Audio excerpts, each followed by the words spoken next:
So the draft is over, but the 49ers content is going to continue rolling because undrafted free agency is here, and the 49ers might have just picked up an absolute gem. I am sitting here marveling at the metrics of Joey Fisher, a D2 offensive lineman out of Shepherd University.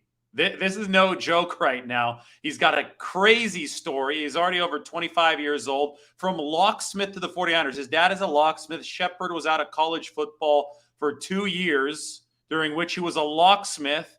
And then he came back and played at Shepherd University. And during his pro day, he ran a 4.940 with a 1.67 10-yard split. He might be the most athletic out of any offensive lineman in this draft. Jake Witt had a 4.8940, a little bit faster than Joey Fisher.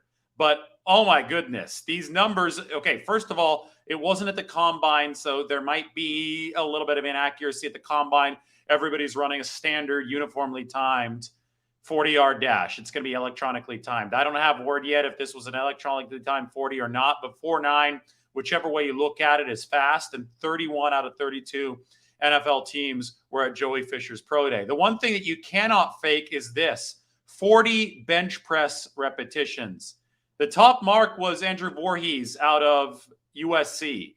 That was the famous, he did the bench press on a torn ACL, finished the event at the combine. He had 38 this year.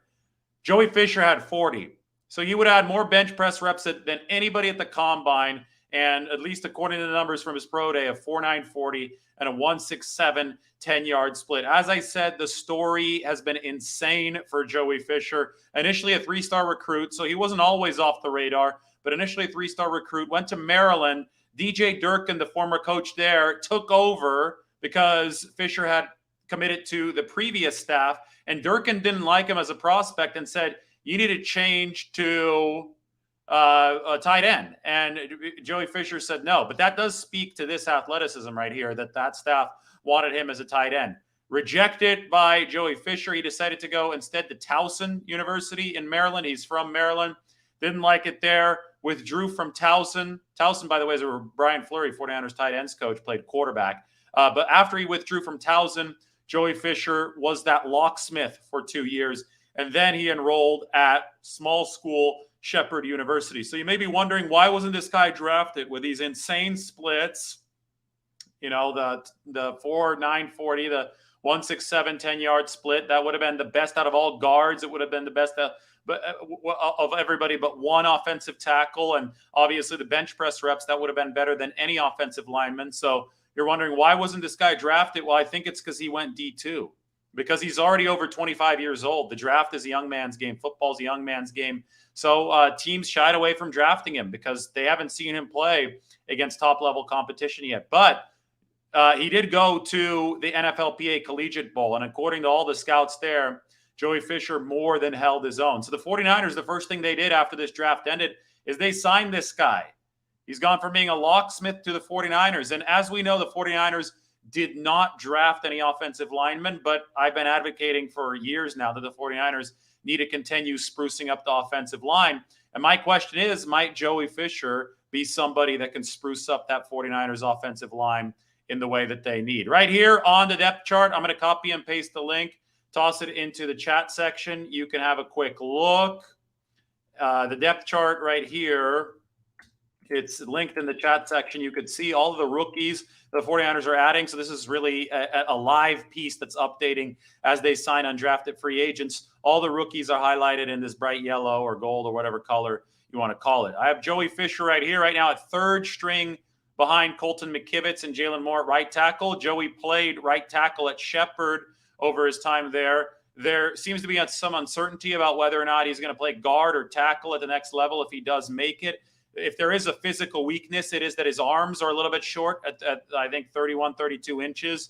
Not as short as Jason Poe's arms, but he doesn't have ultra long arms like a first round tackle. That being said, he's got amazing strength. He's got some length just body wise at 6'5", and obviously that athleticism is really, really good. So we've got Joey Fisher penciled in here at right tackle for now because the 49ers have also added an interior offensive lineman and undrafted free agency and Il Manning and a center in Corey Luciano. Anyway, the rookies are going to report on May 11th. So at that point, we're going to get a little bit more intelligence about how this might go. But as we know, the 49ers do need to fortify their offensive line.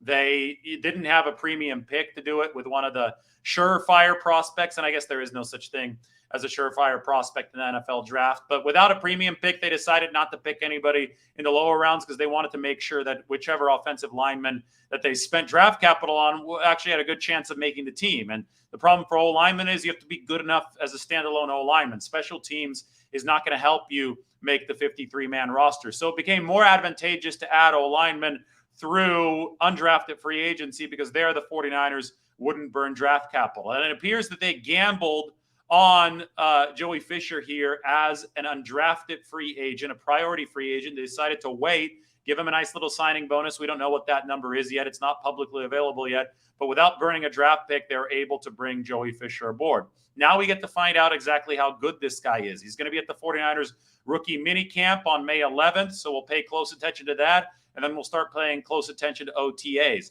As of right now, the 49ers seem to have a lot of belief in Colton McKivitz to be the right tackle. Jalen Moore is behind him, but don't count out this guy, Joey Fisher, just based on the measurables. It's going to be really, really interesting to see how his story from locksmith to the 49ers progresses. So, boy, this never ends, does it? 49ers added 9 draftees today. I'm about to go on a big live show. We'll probably start around 8 o'clock Pacific. You're just going to have to give me a few minutes to set it up. We're going to go on the big live show, and we're going to go through this entire 49ers draft. Going to answer questions. Maybe we get the number of viewers up to over 1,000, I think, like we did last year. So be sure to log in for that. We'll be starting that in just about 16 or 17 minutes. Why don't call it 16 minutes? Because that's Joe Montana's number with the 49ers. We'll talk about everybody that the 49ers brought in today and maybe some live updates along the way because the 49ers are still signing undrafted free agents. If you want to pass the time over the next 16 minutes, got an 11 or 12-minute video that I recorded from Levi's Stadium going through this draft class. John Lynch's words on it, Adam Peters talk, Kyle Shanahan, and we heard from the 49ers head scout, Tariq Ahmad, today, and I included some of his thoughts as well. All those videos are available. So like the video, sub to the channel, set your alerts. Big live coming up. And I'm speaking of a big dude right here. That is Joey Fisher, now a 49er. He has signed an undrafted free agency. All right, everybody talk soon. Get ready for the big live covering the 49ers NFL draft tonight.